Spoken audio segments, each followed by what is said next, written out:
Hi, and welcome to the second part of Igniting Your Creativity. In this part, we're going to focus on how to use generative AI to help you in developing innovations. There are a number of products that are out there in the market that have been recently released, and there's lots of value that can be had from them. The thing you have to be cautious of is this is a tool like many other tools.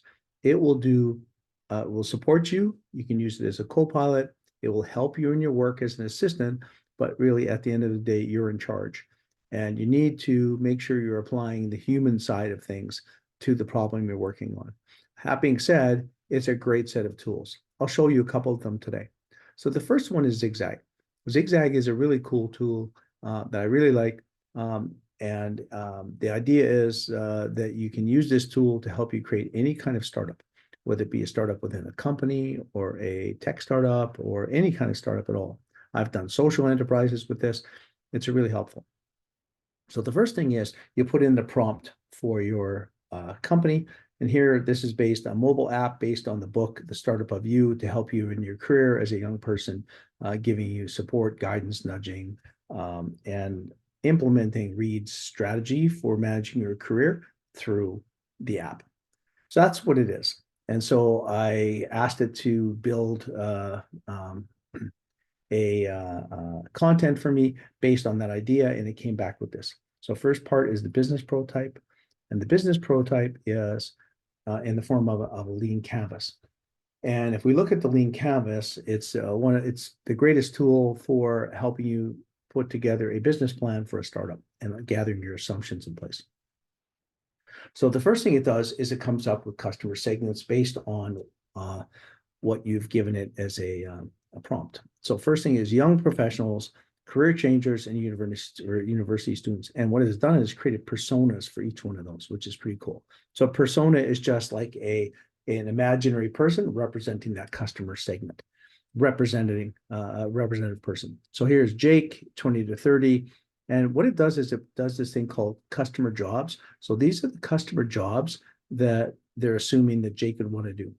And then the pains are the things that Jake is probably trying to avoid in their career. Same thing with Laura here and with Amy. It comes up with different jobs, different customer pains based on the kind of customer it is. The problem is mostly derived from the prompt. Existing alternatives is great. It does a lot of work coming up with, saves you a lot of work coming up with direct creditors, indirect competitors, and alternative solutions to your app or your business. In my case, I look at this and these are actually not too bad.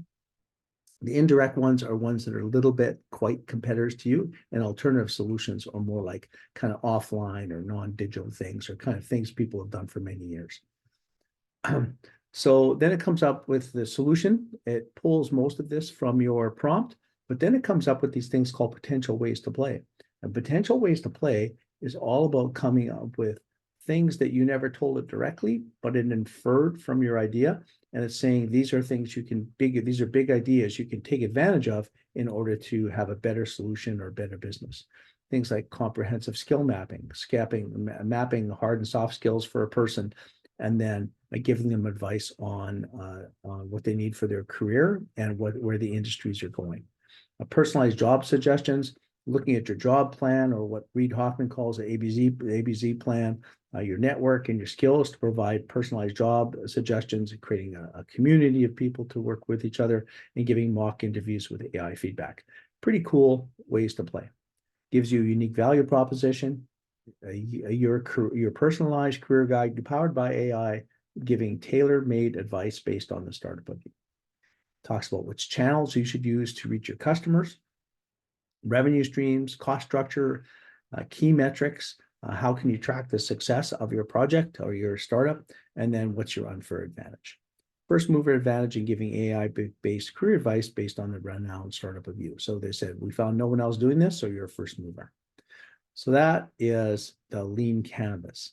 So the next part is the validation. So now what it's doing is trying to help you validate the assumptions that are in your lean canvas. So what it's done now is it pointed out what your 5 top risks are. And these are the 5 risks. Some of them are desirability in terms of, are people going to want your project? but there's one here that's viability, which means will your business model work? And feasibility is about do you have the technology to build the product? And each of those, it describes what the risk is, says what's high, medium, or low, and it recommends how you test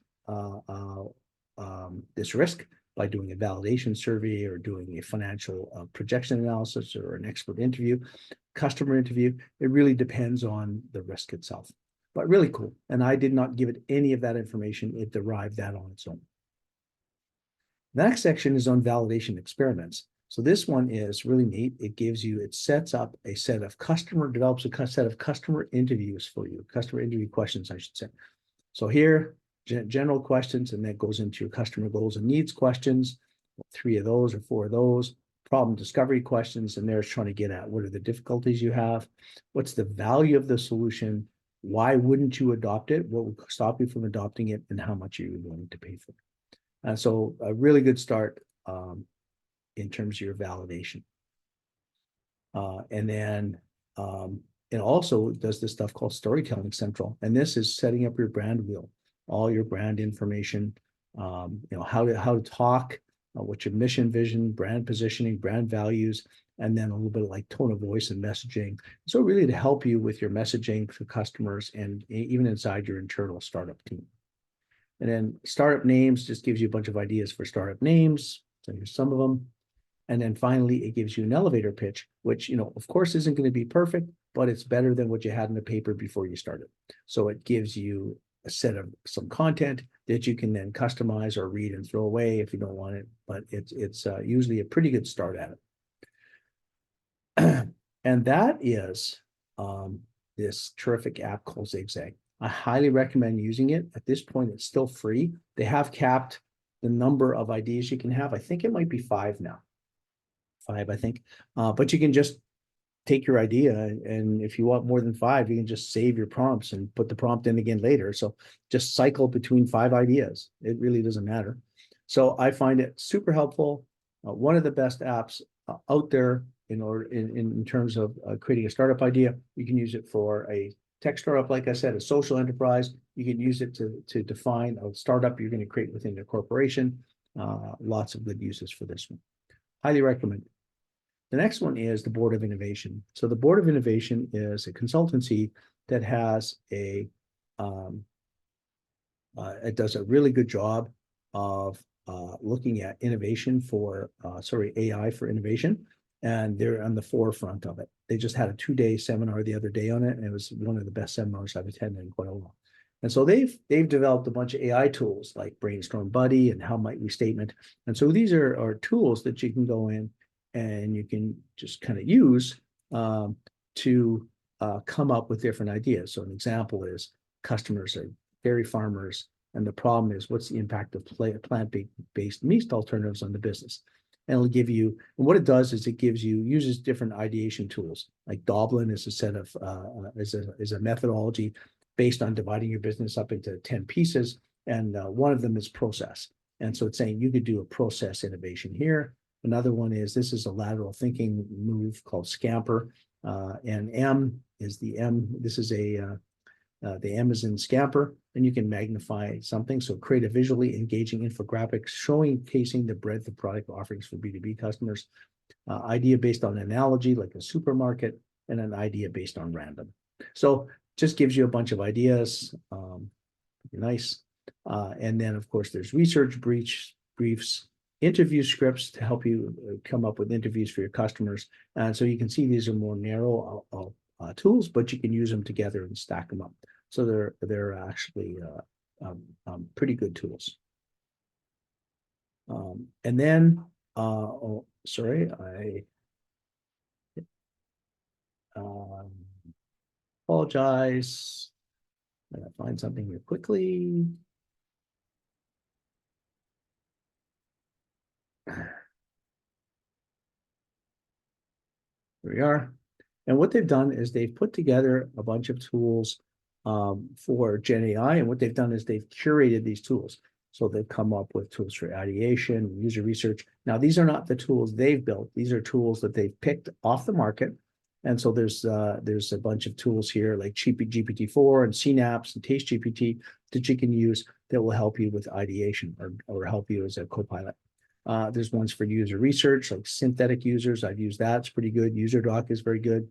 And then for digital design, helping you design your products, just straight old product design, which is just a little bit more into the design stage and helping you how they look and feel. Business design, things like do you have a good business idea, decision making, things like that. And then growth marketing can help you with your growth and marketing. Really good set of tools. I highly recommend you going through these and trying them out. Here's one of the tools. Actually, I'm going to go through Bing first. So Bing AI is Bing is Microsoft's chat tool or search tool and chat tool, and it's underneath the covers is integrated to Chat GPT-4. And so if you look here, what I've done is I've said I want to create a startup to help new pet owners through their pet ownership journey to curated and customized advice and guidance, nudging, AI support, and so on. Please develop a lean canvas. And I did that. As you can see, it comes up with this lean canvas for me, including the problem, solution, value propositions, customer segments. And then I said, okay, that's great. Now can you develop a couple of personas? And then they created some customer personas here, Lily, Jake, and Anna. Okay? Same thing, 3 different kinds of customers that would be involved, the pet owners. And then I asked it to give me some interview questions, and it did. What are the main challenges or problems you face as a new pet owner? How do you usually search for information about pet care? And it gave me a whole bunch of ideas that I can use there. And then finally, I said, can you think of any additional ways to play where we could provide additional features? And here it came up with a whole bunch of ideas, like the subscription-based service that offers premium content and features, such as personalized recommendations, exclusive deals, access to experts, partner with pet-related businesses for pet food or toy manufacturers and discounts and coupons, leverage the power of social media and influencer marketing to increase your brand awareness and explore new markets or segments with unmet needs, like senior pets, exotic pets, etc. So some really good ideas. So that is just using like Chat GPT, or in this case, Bing integrated to Chat GPT on its own. The thing I like about doing it this way, if it's a little different, is I can do anything here. It's free range. I can do anything to create that I want. The zigzag thing is great for doing a lean startup, but it is very constrained in terms of its format, whereas Bing is very, very free. This is another tool. This is from the Board of Innovation. This is one of the tools that the Board of Innovation recommends. It's called Synapse. It's another one that is more free range. So here I've asked it to develop a business, and all I did was took the output from it and put it in a Word doc, by the way.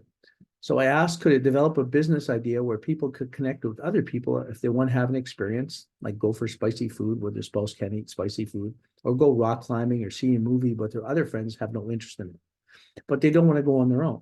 It can match people up based on the experiences they want to have experience. It could also have feedback mechanisms, coupons for experiences, a method for sharing payments on. And so they call it the Join Me app is what they created. So it's an algorithm, pairs users based on shared interests and specific experiences while considering dietary restrictions, adventure levels, movie genres, etc. Two-taste dining deals, partnerships with restaurants to offer specific deals for users wanting to try new cuisines, including features for dietary preferences. Adventure sync partnerships, collaboration with outdoor and adventure companies to provide discounts. Movie buff meetup feature, and then it's got other ideas for enhancing the user experience, like simple joint payment, split the bill, a verified experience profile so that you can see who people are and get to know them a bit before you go out with them. Event-based grouping to get larger groups if you'd like. A real-time SOS if you become concerned during one of these sessions. And it just gives you a whole bunch of things like feedback, the loyalty, experience rewards, dynamic experience calendar, and shared experience social function. And then it's got other things like experience ambassadors. And so it's just it's kind of a silly idea, but I thought I'd try it with Synapse and see what they thought. And that is a good subset to show you of the tools that are available. I highly recommend any of them for your experience of innovation for your story, your in support of your innovation efforts. I thank you, and that's it for today.